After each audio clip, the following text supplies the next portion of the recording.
Okay, so kind of covered prevention somewhat. But let's talk about mechanical methods. So a lot of times oh, okay. Yes. Just one last thing on prevention. Uh-huh. The number of people who buy plants that are invasive in our area, there are people still buying pampas grass. Right, yeah. If we can just share with people that. You should encourage people not to plant things like pampas grass or arunzo, or some of the cistus species and so forth that are known invasive in this area. So okay, so now I'll get back to your question about the invasive. So I think your original question was, what's the difference between weeds? Yeah, Oh, you did. Okay, sorry. The technical Okay. difference between weeds and invasive species. Okay, so the question, what's the difference between a weed and an invasive species? So a weed doesn't necessarily have to be invasive. It just has to impact something, that list I gave you. Okay? When a weed is considered invasive, that means that it actually will invade a new area and then will generally outcompete the desirable plants that are there. And it's usually used in the terminology of a non-native species moving into a native area, okay, not a production area. Okay, but not to say that invasive species can't move into a production area.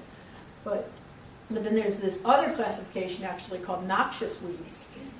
And so that classification is actually a legal term. So if something's classified as a noxious weed, then the Agricultural Commissioner's Office has the authority to either have people remove it or they will remove it for you.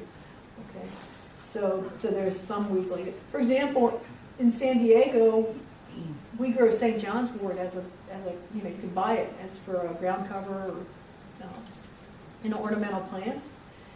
In other counties, like up in Northern California, that's classified as a noxious weed. So when they find it, they can get the landowner to actually remove it because it's more invasive in those regions, just environmentally good conditions for it to grow. Whereas here, it's not, unless it gets good water, it's not going to really spread that much. And we don't need water where we're growing things with purpose. Right? Yeah. Is mustard considered a noxious weed? Okay. Well, yeah. Well.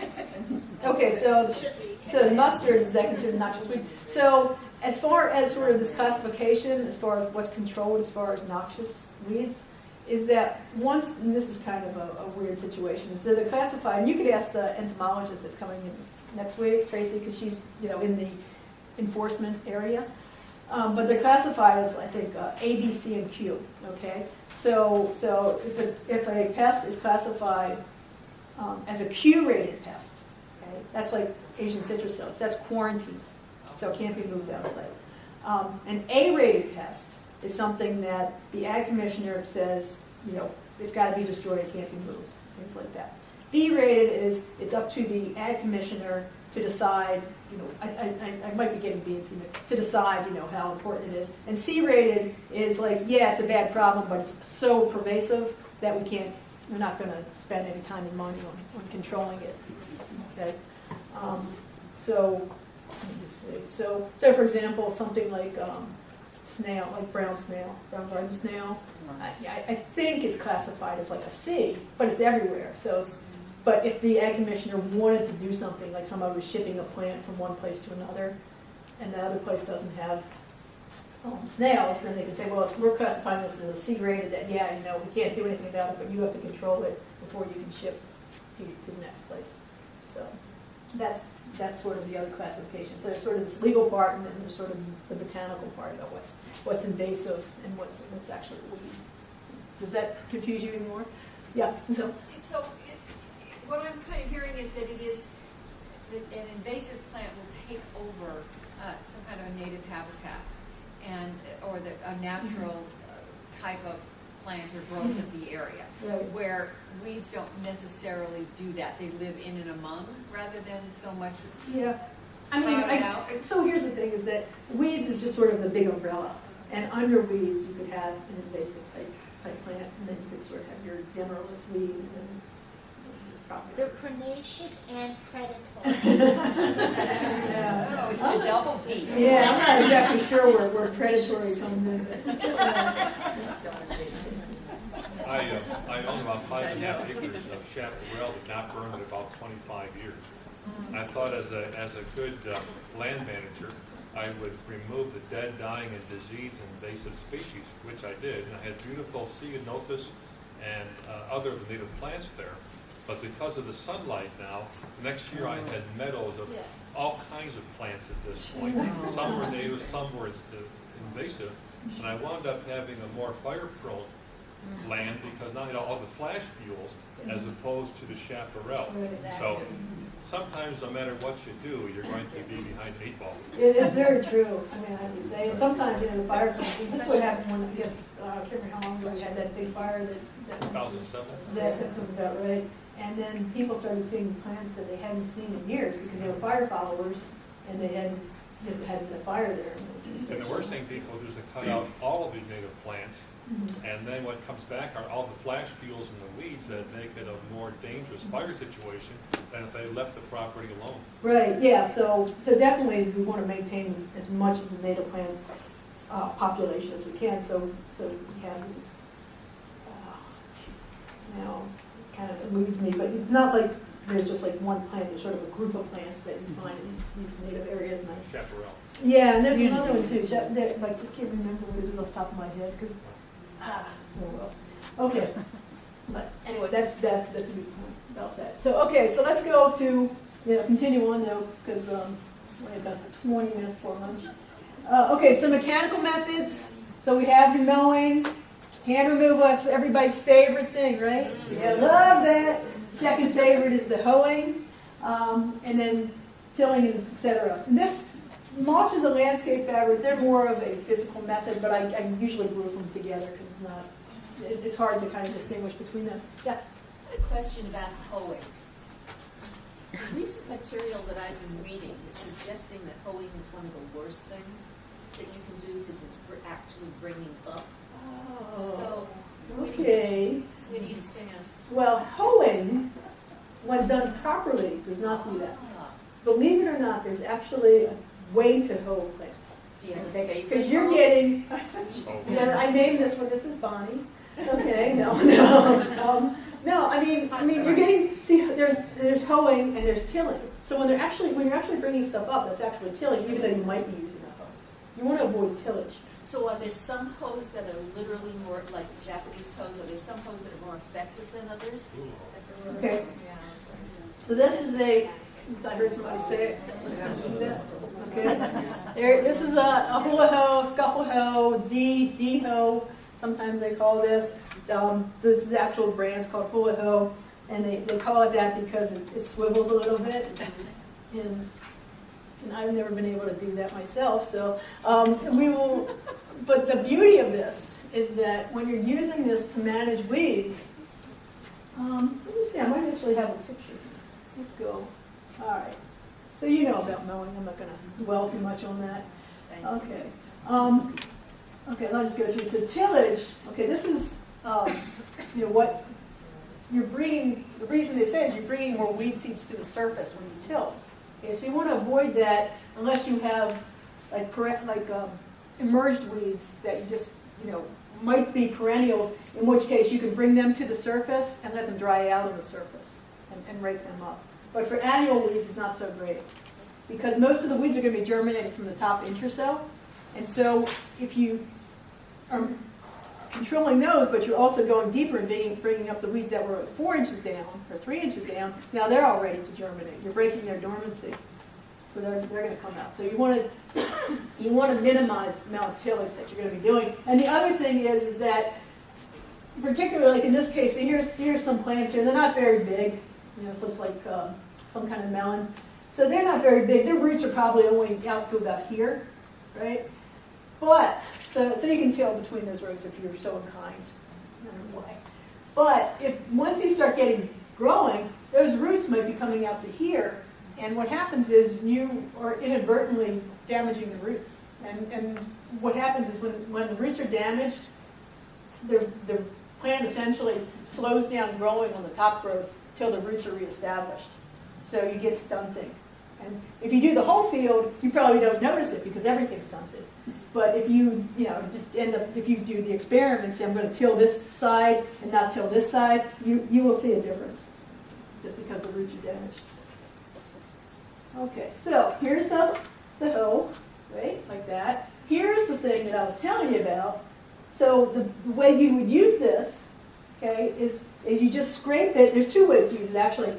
The reason that it's a D shape, okay, is that you can, this goes underground like a quarter of an inch, and then if I'm a weed, okay, and I'm pulling it across, it will cut my weed off, my finger off, at the base, okay, just below the soil, and then the weed itself. And you just generally use this when the weeds are very small, so they can't resprout if they're that kind. So you put it off, the weed will just fall down. The soil essentially just goes right back on top. Okay, it's not disturbed. It's like you're just cutting a slice of it, and it just falls right back down. So like in this picture, it might be a little bit hard to tell, but hopefully you can. So it just goes underneath and doesn't disturb the soil very much at all. So you're not bringing any new weed seeds to the surface, but you're able to control the weeds that have emerged, right?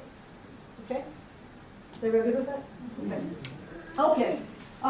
If you are going to be using regular kinds of hoes, okay, the ones that are solid, the best way you can use them is, unless the plant's really big, that has deep roots where you really need to kind of pull it out, is you actually just scrape the soil.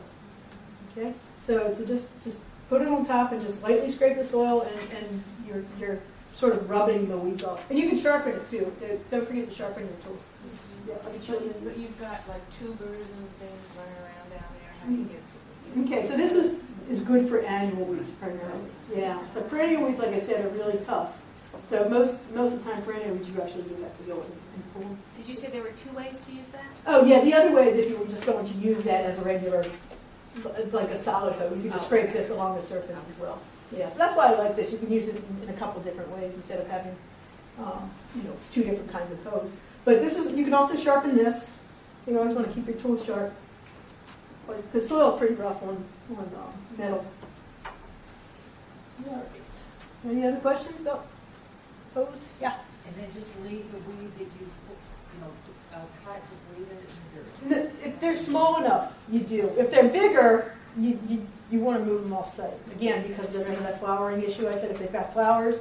And then there's also a couple weeds like purslane. If you leave them on site, you get some water. Now, purslane is kind of a succulent plant, and I'll show you a picture of it later if you're not sure about what it is. But if you leave it on site, it tends to reroot. Okay, so that's another one you probably want to move off. And what would you do in an ornamental bed other than just pulling, picking? Other than, Yeah, you couldn't use that hoe. if it's very close together. Okay, well then, so give me a situation so I don't get confused. If you're in an ornamental bed and you have like roses or herbaceous perennials throughout. So you like a ground cover situation? Or like you just can't fit this in? I kind of think of a situation where you just can't. So there's a lot of other hoes. In fact, this one looks like a diamond hoe. It's like narrow. There's a number of different shapes of hoes as opposed to just the old-fashioned ones that look like trowels or so forth. So in those situations, there's a really good one. It's called a circle hoe. Are you familiar with that? Circle hoe? Yeah. Might be something that would be helpful. Sometimes they're kind of hard to find. All these specialized hoes. But a lot of times, there's a whole website of this. This is circle hoes. Yeah. So they're pretty good in small situations like that. And as you see in this picture here, it does similar. You can use it similarly to the whole hoe. And it allows you to get close to the plants. They're not too big. So sometimes and here's I guess they come in different sizes, the mini or the larger ones. Sometimes it's hard to even know that there's a lot of these kinds of hoes around. I find many times there's these Japanese brand-made garden tools are really great. So sometimes I just do like Japanese.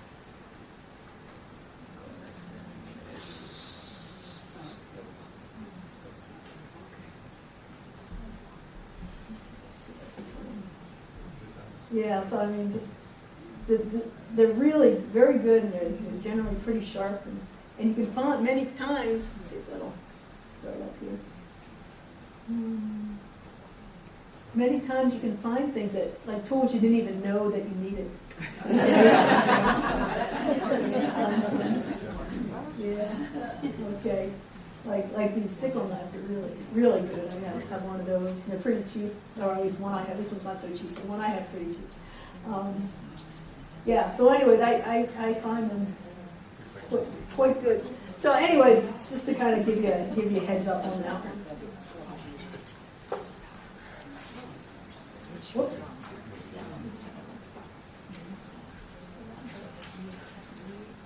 Okay. All right, so what about mulches? I heard a lot of people, when I brought something up, a lot of people said, oh, preventative, let's use mulches. So mulches are great, okay? I mean, they're not exactly prevention. They could be, I guess, but most of the time it's suppression of the weeds, because you can put it over the soil and it suppresses any weeds that might be coming up. For annual gardens, if you want to, plastic is often used. You wouldn't want to use that in a perennial situation. Like you talked about roses earlier on, you wouldn't want to put black plastic down near roses, because plastic doesn't allow for gases and water to move through. So, unless you're going to be having drip irrigation underneath, you probably don't want black plastic or even clear plastic underneath. And then this is our friend yellow nutsedge, which can poke through plastic, actually, even black plastic. That's one of the problems. So that is an issue. But for weed management with plastic, it would be the black plastic. If you're going to put it, it's not for solarization. If you're solarizing, which is when you heat the soil during the summer and you keep the plastic down for like 4 to 6 weeks, then you want to use clear plastic. And the reason is, people say, well, hot plastic, black plastic gets so hot. Why not, you want to heat the soil. Why am I not using black plastic? To tell you the truth, black plastic's probably okay for weed control. And the reason is, remember I said that most weeds just germinate from the top couple inches, the annual weeds. Okay, we're not talking frame, annual weeds. So these will heat the soil temperature in the top couple inches to 140, 160 degrees for extended period of time. That's what you want. But if you're looking sort of like a type of system where you will control nematodes, will control diseases, soil diseases, will control weeds as well, then you want to go to the clear plastic. The reason is that black plastic, the heat just moves through conduction. Okay, so it only moves from like particle to particle, and so because of that, it doesn't the solar rays, the heating solar rays will heat the black plastic, make the black plastic hot, and then it'll just move that heating a little bit into the soil. For using clear plastic, those heating rays can actually penetrate that clear plastic and actually get down farther into the soil. Okay? So that's what we want to do, and then the plastic kind of traps that heat. So that's where we want to go. That's why we say if you really want to solarize for all the pests, use the clear plastic. And if you're interested in solarization, there's actually a pest note about how to do that step by step. And you around here, you really can't do it until August or September. So it's good for like if you're going to be planting winter vegetables or something. Yeah. I'm all in favor of this. However, I shudder when I go up and down northbound, southbound 5, and I look at all the commercial growing in this state particularly, and I think of what do all those people do with the plastic? Yeah. So from an environmental perspective, there's going to be another answer another way, because we have a very serious plastic waste problem globally. Yeah, there have been, and I can't address this for sure for the plastics here, but the same thing with nursery pots, with plastic. Yeah. And in many states there's actually a recycling program to collect that. For the plastic? For the plastics, yeah. And I can't recall whether in Southern California we have one like that. Right, that's comforting. Yeah, right. I mean, there's definitely that reason to make it more sustainable. It's like, we have nursery production, field production uses a ton of plastics. You know, what happens to it after it's used? Yeah, right. Okay, so then we've got mulches, and other than plastic mulches, now we have, they're called organic mulches, and they're not necessarily like certified organic, but they're organic because they come from plant-based materials as opposed to petroleum-based materials. So mulches are great. I have to apologize that I didn't bring them. I usually have samples, I don't know what happened to them, of different kinds of mulches. And so they could be bark, they could be wood chips, they could be composted material that's been screened. You don't get the real fine stuff, you get sort of the shredded type mulch. So for weed control, we like something that is maybe like between 1/4 and 1/2 inch. Okay, you don't want that big, chunky, decorative mulch. And the reason is because when it's big, it's hard to get a deep enough layer. You have to put like 6 inches down in order to reduce the amount of light that's hitting the ground. Just because it's so chunky, they can't fit together. But this medium-sized mulch, it can. It makes a nice barrier. So it's hard for both plants to grow through, and for new weed seeds that might be blowing on the mulch, it might get wet, but it dries out pretty fast. Okay, so even if a seed lands on that mulch, it might germinate, but because it's dry, it dies during the germination process. You don't want it really fine, because that would be just a nice site for the mulch for the seed to land on, and it stays wet for a longer period of time. So this medium size is really quite good. Usually you want to put down a couple inches, at least 3. Okay, and we say you really need 2 inches of that size for good weed control. But the problem is what?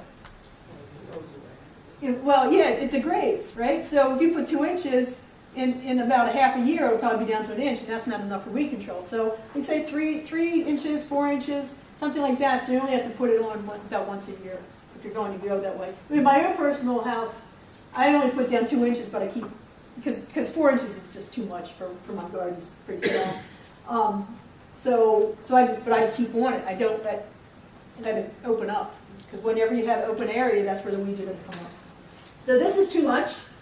Okay. This is called a Mulch Volcano. Okay? Way too much. The problem with it is that in the East Coast, they do this very frequently. And the reason they do that is because they want to pile it up as sort of insulation for the winter. But it should be moved away after winter's over, which I guess is not happening any longer. So, okay. So, yeah, but when you have it so high up on a trunk and also right next to the trunk, there's a good chance that you're going to get a lot of root diseases, stem diseases, because it stays moist for such a long time. And also out here, varmints get in there and chew. Like gophers are notorious, and also some mice and voles and so forth. So you want to kind of keep it away from the trunk and also lower. Then the other thing is, many times, I get this call all the time, and people say, I just put this mulch down, and there must be something terrible in the mulch, and I don't know what it is, but I think it's really poisonous because I go out there every day. I just got to put it down, get it, go out there every day. And my neighbor's dog is throwing up in my mulch. So it must be eating the mulch, throwing up, getting sick from doing that. And I say, no, that's not it. It's actually a fungus that's growing on the mulch. That comes not, the dog has nothing to do with it. The dog is another issue. You talk to somebody else about that. But this is kind of a sign mold. It's actually called dog vomit fungus, is the common name. And it looks like this for about a day. And then you can barely see it, then it kind of dries up. But what happens is just a saprophyte. Doesn't affect anything. It just, especially if you have bagged mulch that you're using, just when you open it up and put it out, it's probably been in the bag for a while. And then when you release it to the environment that's more conducive for this growth, it just grows, and then it goes away as the mulch kind of ages a little bit in the air. So don't worry about that. Okay, and let me just do, okay, here's another quiz, great. Okay, so you have a 100 square foot area, which is 10 by 10, so I'm 5 feet, a little bit more than 5 feet, so just consider me lined up twice this way and twice that way, okay? So it's not very big, right? Okay, so you have that area. this is the size, like if you go to Lowe's or Home Depot, that's the normal size bag of mulch, 2 cubic feet. Okay. So you want to do this area, 10 by 10, 3 inches deep. Okay, how many bags, just guess, how many bags do you think it's going to take? No, use your clickers here. I just always know it's more than you think.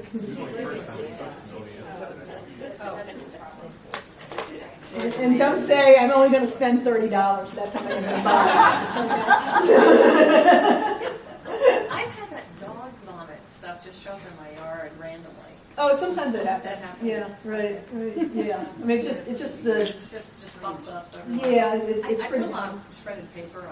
Yeah. That shredders, I put a lot of shredded paper. Oh, I see. Yeah, it's just degrading the organic matter and so forth. Okay. Okay. I'm going to give you a couple seconds here. Okay. Somebody's actually using your Oh, sure. I just want to. Okay. All right, you got 5, 4, 3. Oh, there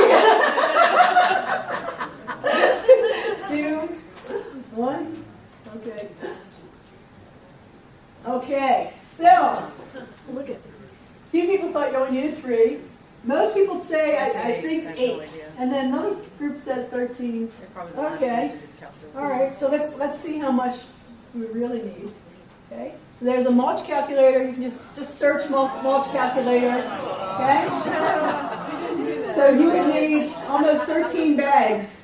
Let's see how we did here. Yeah. So about a fifth of you got it. Okay. All right. So it's almost a full cubic yard of mulch. A cubic yard is about what would fit in the back of a small pickup truck. Just to let you know. And what this site did, I thought was kind of cool, is they related it to parking spaces. Okay, so that would cover, 10 square feet, or would be about the size of a parking space, 3 inches deep, something like that. So if you wanted to estimate, if you didn't actually want to go and measure your yard, how much you need, you say, oh, that looks like the size of a parking space, something like that. This one's kind of cool. In this site, it actually has a number of calculators on there. So like how many plants you need to cover a certain area, how much mulch you need. Mowing, you should just look at that sometime. Mowing is I thought was kind of weird. It's like you say, how much area do you have and how wide is your mower? So how many times you would have to go up and back. I didn't care. You just do it. It's very weird. That's an It's for the engineer. boys that have to split the job. I guess, yeah, something like that. Okay, so just a quick thing and then we'll break for lunch. Okay, so mulches. Perennial weeds doesn't do anything for perennial weeds. Okay, so it's mainly for annual weeds because perennial weeds can push through most mulches, even if they're deep. Okay. Oh, this is actually a question some people ask me because mulches they degrade, right? And as they degrade, they take up nitrogen that's in the soil. So sometimes if you put a mulch around, especially annual plants like annual color, it may be drawing some of that nitrogen out of the soil that plant would normally get. So you could add a little bit of extra nitrogen with the mulch. Okay, so that would help. Let's see if I want to see if I had some pictures. Okay, got that. That's the kind of problems that you could have if it's too deep. You see that? Oh, okay, yeah. So I'll just say this is cool. Okay, so sometimes you find these mushrooms, normal. This one. This doesn't cause any problems, but bird nest fungi, and it's like a little tiny cup, about the size of a thimble, and then it has these other types of, I can't remember what the actual name of it is, but it looks like eggs in there, so that's what they call it, the bird nest fungi. Yeah, it's pretty cool looking. And then the slime molds that we talked about, they can be orange, they can be white, they can be brown. The orange ones are incredible, the yellow ones are incredible, but sometimes they're really, really bright, so it's pretty neat. Okay, so we'll break down and then we'll pick up a little bit when we come back, and then we'll do some outside stuff and then come back. Okay? So.